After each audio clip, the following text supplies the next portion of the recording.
Hi friends, cooking വിത്ത് മീയിലേക്ക് എല്ലാവർക്കും സ്വാഗതം. ഇന്ന് നമ്മളിവിടെ പരിചയപ്പെടുത്തുന്നത് അടിപൊളി കിടുക്കാച്ചി ബജിയാണ് കേട്ടോ. നമുക്ക് അടിപൊളിയായി വന്നിട്ട് നല്ല സൂപ്പറായി വന്നിട്ട് ബജിയും അതിന് വേണ്ട ഒരു ചമ്മന്തിയുമാണ് ഉണ്ടാക്കിയിട്ടുള്ളത്. മുളക് ചമ്മന്തിയാണ്.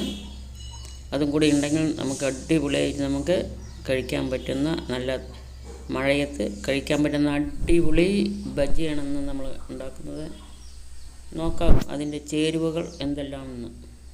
വെളിച്ചെണ്ണ വേണ്ടവർക്ക് വെളിച്ചെണ്ണ ഉപയോഗിക്കാം, സൺഫ്ലവർ ഉപയോഗിക്കാം. 5 കായാണ് നമ്മൾ എടുത്തിട്ടുള്ളത്, 5 വാഴയ്ക്ക കണ്ടില്ലേ. പിന്നെ സോഡാപ്പൊടി കുറച്ച്, ഉപ്പ്, മഞ്ഞൾപ്പൊടി, മുളക് പൊടി, വെള്ളം, അതുപോലെ തന്നെ കടലമാവ്, പിന്നെ മൈദ, കായപ്പൊടി. കായം പൊടിയായിട്ട് ഉപയോഗിക്കാം, വറുത്തെടുത്ത് വേണമെങ്കിൽ ഉപയോഗിക്കാം. ഇത്രയുമാണ് നമ്മൾ അടിപൊളി ബജി ഉണ്ടാക്കാൻ വേണ്ടി ഉപയോഗിക്കുന്നത് ചേരുവകൾ. ഇനി നമുക്കൊരു പാത്രത്തിലേക്ക് കടലമാവ് ഇട്ട് കൊടുക്കാം. ഒരു 250 ഗ്രാമോളം ഇവിടെ കടലമാവ് എടുത്തിട്ടുണ്ട്. അതുപോലെ തന്നെ 250 ഗ്രാം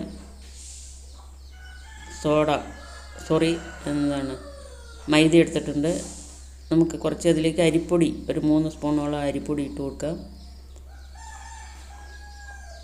പിന്നെ ഉപ്പ് പാകത്തിന്, ഉപ്പ് നിങ്ങളുടെ പാകം നോക്കിയിട്ടാൽ മതി. ഒരു 3 സ്പൂണോളം കാശ്മീരി ചില്ലിയാണ് എടുത്തിരിക്കുന്നത്, നല്ല കളറ് കിട്ടാന്നതിന് വേണ്ടി.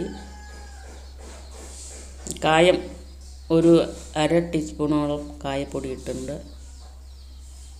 അങ്ങനെ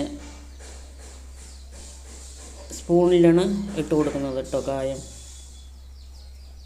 നമ്മളങ്ങനെ പ്രസ് ചെയ്യുമ്പോൾ അത് കൂടുതൽ വരാത്തത് കാരണം സ്പൂണിലാക്കി ഇട്ടിട്ടുണ്ട്. നമ്മൾ 1 സ്പൂണോളം കായപ്പൊടി ഇട്ടിട്ടുണ്ട്, ചെറിയ സ്പൂണാണ്. ഇനി ഉപ്പ് വേണ്ട പാകത്തിന് ഉപ്പ് ഇട്ട് കൊടുത്തു. ഇനി അരിപ്പൊടിയാണ് ഇട്ട് കൊടുക്കുന്നത്. അരിപ്പൊടിയും കൂടി ഇതിലേക്ക് ചേർത്ത് കൊടുക്കാം. എന്നിട്ട് നന്നായിട്ട് എല്ലാം കൂടെ നന്നായിട്ടൊന്ന് മിക്സ് ചെയ്യാം. കണ്ടില്ലേ, കടലമാവ്, മൈദ, സോഡാപ്പൊടി, അരിപ്പൊടി, കാശ്മീരി ചില്ലി, കായപ്പൊടി, ഉപ്പ്, ഇത്രയുമാണ് നമ്മൾ എടുത്തിരിക്കുന്നത്. അതിലേക്ക് തണുത്ത വെള്ളം ഒഴിച്ച് നന്നായിട്ട് പ്രസ് ചെയ്ത് കൊടുക്കാം. നന്നായി യോജിപ്പിക്കുക എല്ലാം കൂടെ. നമുക്ക് അടിപൊളിയായിട്ട് യോജിപ്പിക്കാം. നന്നായിട്ട് ഒരു സ്പൂൺ ഉപയോഗിച്ച് ചെയ്യുക, അല്ലെങ്കിൽ കൈ ഉപയോഗിച്ച് വേണമെങ്കിൽ നമുക്ക് കണ്ട ഇതുപോലെ ഇരിക്കണം. കണ്ടില്ലേ, അങ്ങനെ ഒറ്റി പോകാതെ ഇരിക്കണം. എന്നാൽ അധികം കട്ടയാവാനും പാടില്ല. ഈ രീതിയിലായിരിക്കണം നമുക്ക് എടുക്കേണ്ടത്. കണ്ടില്ലേ. ഇനി നമുക്ക് വാഴയ്ക്ക നന്നായിട്ട് ചെറിയ പീസാക്കി, അതായത് സ്ലൈസാക്കി ഇടാം. ഏറ്റവും കനം കുറഞ്ഞ്, കണ്ടില്ലേ, ഏറ്റവും കനം കുറഞ്ഞ രീതിയിലായിരിക്കണം നമ്മളിതിനെ മുറിച്ചെടുക്കേണ്ടത്.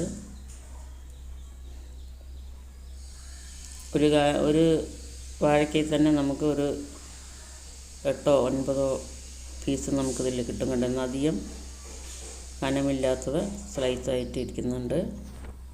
ഇനി നമുക്ക് ഒരു ബജിയുടെ പൗഡർ ഉണ്ട് കേട്ടോ, ബോണ്ട പൗഡർ ബജിയുടെ ഒരു 100 ഗ്രാമോളം നമ്മൾ ഇട്ട് കൊടുക്കുന്നുണ്ട്. ബജി ഉണ്ടാക്കുന്നതിനും ബോണ്ട ഉണ്ടാക്കുന്നതിനും ഉപയോഗിക്കുന്ന പൗഡറാണ്. അതും കൂടെ ഒരു 100 ഗ്രാം ഇട്ട് കൊടുക്കാം. നിർബന്ധമില്ല, നിങ്ങൾക്ക് ആവശ്യമാണെങ്കിൽ ഇഷ്ടമാണെങ്കിൽ ഇട്ടാൽ മതി. ഞാൻ എന്തായാലും കൂടെ ഒന്ന് ഉപയോഗിച്ച് നോക്കാമെന്നുള്ളൊരു ഇതുകൊണ്ടാണ് ഇട്ട് കൊടുക്കുന്നത്. ഒരു 100 ഗ്രാം എടുത്തിട്ടുണ്ട്. ഇനി നമുക്ക് പാത്രം അടുപ്പിലേക്ക് വെച്ച് ഒരു ചെറിയ ഉരുളി വെച്ചിട്ടുണ്ട്. അതിലേക്ക് 1 ലിറ്റർ എണ്ണയാണ് എടുത്തിട്ടുള്ളത്. അതായത് സൺഫ്ലവർ ഓയിലാണ് ഞാനിവിടെ എടുത്തിട്ടുള്ളത്. നിങ്ങൾക്ക് വെളിച്ചെണ്ണയാണോ പാം ഓയിലോ സൺഫ്ലവർ ഓയിലോ ഏത് വേണമെങ്കിലും ഉപയോഗിക്കാം. ഇനി എണ്ണയെല്ലാം നന്നായി തിളച്ച് വന്നു. ഇനി നമുക്കതിലേക്ക് ഓരോന്നായി ഇട്ട് കൊടുക്കാം. മാവിൽ മുക്കിയതിന് ശേഷം വാഴയ്ക്ക ചെറുതായി സ്ലൈസ് ചെയ്ത് വെച്ചത് അത് മാവിൽ മുക്കി അങ്ങ് ഇട്ട് കൊടുക്കാം. എണ്ണയെല്ലാം നന്നായി തിളച്ച് വന്നിട്ടുണ്ട്, കണ്ടില്ലേ, അടിപൊളിയായി തിളച്ച് വന്നിട്ടുണ്ട്. നമുക്ക് ഓരോന്നായി ഇട്ട് കൊടുക്കാം.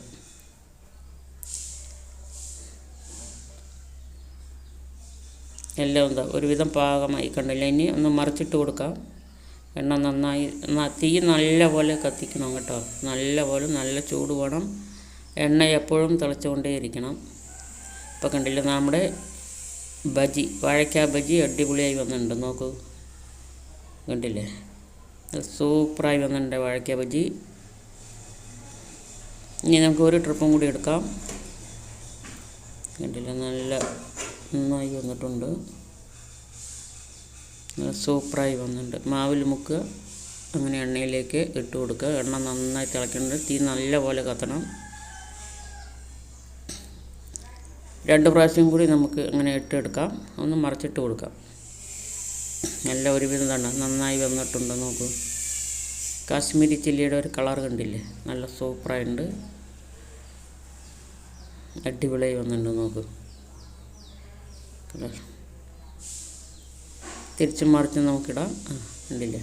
ഇനി നമുക്ക് ബജ്ജി കണ്ടല്ലോ, നല്ല അടിപൊളിയായി വന്നിട്ടുണ്ട്. നോക്കൂ, നല്ല ചൂട്ടോടെ കഴിക്കാൻ പറ്റുന്നതാണ്. നമ്മുടെ വീടുകളിൽ ഉണ്ടാക്കി കഴിഞ്ഞാൽ തന്നെ നമുക്ക് നല്ല ചൂടോടെ ഇത് ഉപയോഗിക്കാൻ പറ്റും.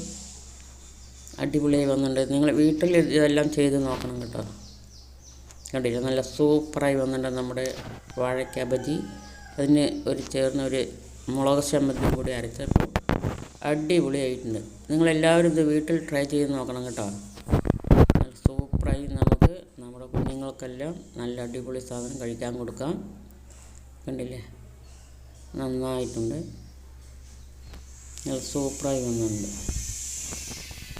ഈ വീഡിയോ ഇഷ്ടമായാൽ നിങ്ങളെല്ലാവരും വീട്ടിൽ ട്രൈ ചെയ്ത് നോക്കിയതിന് ശേഷം കമൻ്റെല്ലാം രേഖപ്പെടുത്തണം. ഈ വീഡിയോ ഇഷ്ടമായാൽ ലൈക്ക് ചെയ്യുക, സബ്സ്ക്രൈബ് ചെയ്യുക. Thank you.